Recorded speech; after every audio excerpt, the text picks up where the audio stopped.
اوके, बिस्मिल्लाहिर्रहमानिर्रहीम. रब्बिश रह ली सदरी वयस्सिर ली अमरी वहलुल उक़दतम मिन लिसानी यफ़क़हू क़ौली.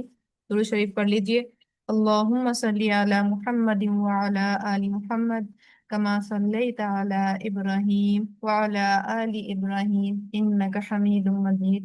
अल्लाहुम्मा बारिक अला मुहम्मदिन व अला आलि मुहम्मद कमा बारकता अला इब्राहीम व अला आलि इब्राहीम इन्नका हमीदुम मजीद. सही अल बुखारी किताबुल इल्म, इल्म और उसके मुतालिकात का बयान, हदीस नंबर 66. बिस्मिल्लाह. बाब मन क़अद हैथु यंतही बिही अल मजलिसु व मन रआ फुरजतन फिल हल्क़ती फजलस फीहा. इल्मी मजालिस में जो शख्स मजलिस के आखिर में ही बैठ गया और जिसने हल्के के अंदर जगह देखी और वहां जाकर बैठा. यानी यहाँ पर क्लासरूम की बात हो रही है, यानी इल्म वाला क्लासरूम जो है वहां पर कोई शख्स बीच में आके बैठ गया, यानी हल्का उसको क्लासरूम में कोई सीट बीच में खाली मिली या हल्का खाली मिला उसमें बैठ गया, और कोई जो है आखिर में ही बैठ जाए तो उसका क्या बयान है. हदीस है. हद्दसना इस्माइल, बयान किया हमसे इस्माइल ने, कौला कहा, हद्दसनी मालिक, बयान किया मुझसे मालिक ने, अन इसहाक, वो इसहाक बिन अब्दुल्लाह बिन अबी तलहा से रिवायत करते हैं, अन्ना अबा मुर्रा, वो अबू मुर्रा से, मौला अकील बिन अबी तालिब, अखबरहू, खबर दी उनको, अन अबी वाक़िदिन अल-लैसी, अबू वाक़िद अल-लैसी रज़ी अल्लाहु अन्हु से रिवायत है, अन्ना रसूलुल्लाह सल्लल्लाहु अलैहि वसल्लम बैनमा हुआ जालिसुन फिल मस्जिद, एक दफा रसूलुल्लाह सल्लल्लाहु अलैहि वसल्लम मस्जिद में लोगों के साथ तशरीफ फरमा थे, वन्नासु मअहू, लोगों के साथ, इज अकबला सलासतु नफरिन, के तीन आदमी आए, व अकबलत नानी इला रसूलिल्लाहि सल्लल्लाहु अलैहि वसल्लम व ज़हबा वाहिदुन, उनमें से दो आप सल्लल्लाहु अलैहि वसल्लम के पास पहुंच गए और एक वापस लौट पलट गया. क़ौला फवक़फ़ा अला रसूलिल्लाहि सल्लल्लाहु अलैहि वसल्लम फ़अम्मा अहदहुमा फ़रअ फ़ुरजतन फ़िल हल्क़ती फ़जलस फ़ीहा, तो अबू वाक़िद फरमाते हैं कि उनमें से एक ने हल्क़ाए दर्स में थोड़ी सी जगह देखी और वहां बैठ गया. व अम्मल आखरु फ़जलस खल्फ़हुम, दूसरा लोगों के पीछे बैठ गया. व अम्मत सालिसु फ़अदबरा ज़ाहिबन, और तीसरा वापस पलट गया. फलम्मा फ़रग़ रसूलुल्लाह सल्लल्लाहु अलैहि वसल्लम क़ाल, जब रसूलुल्लाह सल्लल्लाहु अलैहि वसल्लम वाज से फारिग हुए तो फरमाया, अला अख़बिरुकुम अनिन नफ़र सलासती, क्या मैं तुम्हें तीन आदमियों का हाल नहीं सुनाऊं, यानी उनके बारे में बताऊं कि अल्लाह के यहाँ क्या मुकाम है उनका. अम्मा अहदुहुम फ़आवा इलल्लाहि फ़आवाहु अल्लाह, उनमें से एक ने अल्लाह की पनाह ली तो अल्लाह ने उसे पनाह दे दी. वो अम्मल आखरु फस्तहयल्लाहु मिन, दूसरे ने अल्लाह से शर्म महसूस की तो अल्लाह ने भी उससे शर्म की, यानी उसके गुनाह माफ फरमा दिए. वो अम्मल आखरु फ़अरदल्लाहु अन, और तीसरे ने मुंह मोड़ लिया तो अल्लाह ने भी उससे मुंह मोड़ लिया. यानी हदीस कुछ इस तरह है कि रसूलुल्लाह दर्स दे रहे हैं, यानी क्लासरूम है, क्लास लगी हुई है, ठीक है, यानी रसूलुल्लाह बैठे हुए हैं, सहाबा इकराम सीख रहे हैं, कुछ इल्म सीखने सिखाने की बातें हो रही हैं. तीन लोग वहां से गुजरे, जिनमें से दो तो मजलिस के अंदर दाखिल हो गए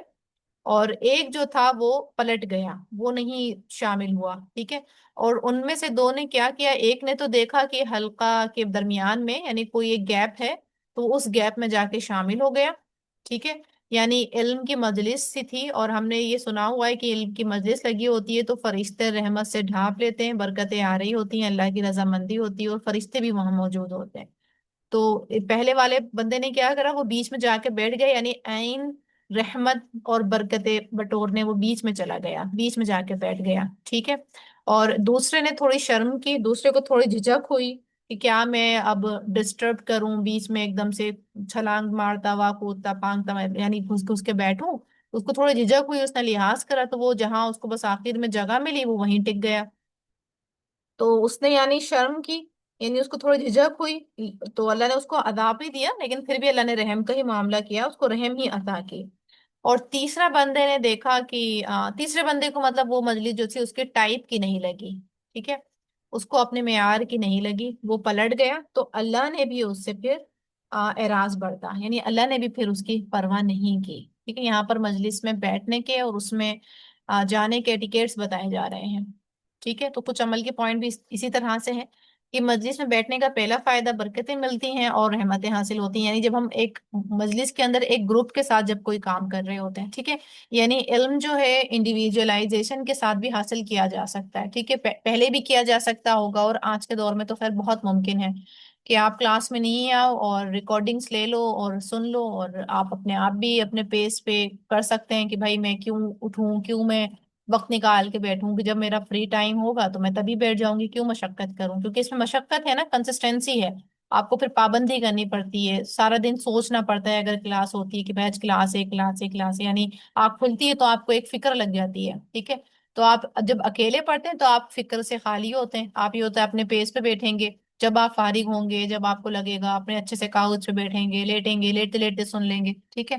تو اس میں کیا ہوگا، اس میں وہ برکتیں، وہ رحمتیں نہیں ملیں گی جو وعدہ ایک مجلس میں بیٹھنے کا ہے، ایک گروپ میں سیکھنے کا ہے، کیونکہ جب گروپ میں ہم سیکھتے ہیں تو فرشتے آ جاتے ہیں اور وہ اس مجلس کو ڈھانک لیتے ہیں، جیسے کہ ہم ایک گروپ میں کام کر رہے ہیں، ہم بیٹھے اپنے ہی پیس پہ ہیں اپنے گھروں میں، لیکن ہماری مجلس کو پھر بھی اللہ تعالیٰ نے فرشتوں کے ذریعے ڈھانک دیا ہوگا، رحمتیں ہمیں مل رہی ہوں گی، ٹھیک ہے۔ تو وہ کون تھا وہ بندہ، وہ فوراً سے بیچ میں آ کے گھس کے بیٹھا، اسے جیسی ہی خالی جگہ ملی اس نے خالی جگہ کو پر کر لیا، تو اسے عین رحمتیں اور برکتیں ملنا شروع ہو گئی، ٹھیک ہے۔ اور دوسرا جو بندہ تھا، یعنی وہ ہم نے دیکھ ہی لیا کہ اس نے شرم کیا، تھوڑا لحاظ کیا، تو اس کو اس کے حساب سے اجر ملا، ٹھیک ہے۔ تو ہم دیکھ رہے ہیں کہ ایک تو اللہ کی رضا حاصل ہوتی ہے، کیونکہ یہاں پر نہ تو آپ میرے لیے بیٹھے ہیں، نہ ہی میں آپ کے لیے بیٹھی ہوں، یہاں پر ہم علم سیکھنے اور اپنے ایمان کو پرکھنے اور اس کو سنوارنے کے لیے بیٹھے ہیں، یعنی اللہ کی رضا حاصل کرنے کے لیے بیٹھے ہیں، ٹھیک ہے۔ یہ چھوٹی سی کوشش ہے، لیکن اس چھوٹی کی سی کوشش کا ہم بہت بڑے دعوے دار بنے بیٹھے ہیں کہ اللہ ہمیں بہت زیادہ اجر دیں گے، ٹھیک ہے۔ تو ہم بہت بڑا اس کا اجر کا مطالبہ کرنے بیٹھے ہیں، تو ہم صرف اللہ کی رضا کے لیے بیٹھے ہیں۔ پھر یہ علم کی مجلسوں کو چھوڑ دینا یہ سوچ کر کہ یہ ہمارے مقام کی نہیں ہے، ٹھیک ہے، یا ہمارا ٹائم مینج نہیں ہوتا، یہ ہمارے ٹائم کی نہیں ہے، یہ ہماری یہ ٹائپ کی نہیں ہے، اور یہ تھوڑا سارا میرے کمفرٹ زون سے نکل کے ہے کہ مجھے مشقت کرنی پڑے گی، تھوڑی نیند قربان کرنی پڑے گی، ٹھیک ہے۔ تو پھر ایسے لوگوں سے اللہ بھی پرواہ نہیں کرتے، یعنی جو علم کی قدر نہیں کرتے تو پھر اللہ بھی اس کی پرواہ نہیں کرتے، کیونکہ ہم اپنی انٹینٹ کو درست کرنے کے لیے اور اجر حاصل کرنے کے لیے آئے ہیں، اللہ نے نہیں کہا ہے کہ ہمارے کچھ کرنے سے اللہ کو کچھ فرق پڑے گا یا اللہ کے مقام میں کوئی زیادتی یا کمی ہوگی، ٹھیک ہے۔ تو اس میں الٹیمیٹ فائدہ اور نقصان ہمیں ہی ملنا ہے، یہاں پر اسی کی طرف نشاندہی ہے، اللہ کرے کہ ہمیں ان لوگوں میں شامل فرمائے جو بیچ میں گھس گھس کے علم سیکھنے والے ہوں اور سکھانے والے ہوں۔ وآخر دعوانا ان الحمد للہ رب العالمین۔ السلام علیکم ورحمۃ اللہ وبرکاتہ۔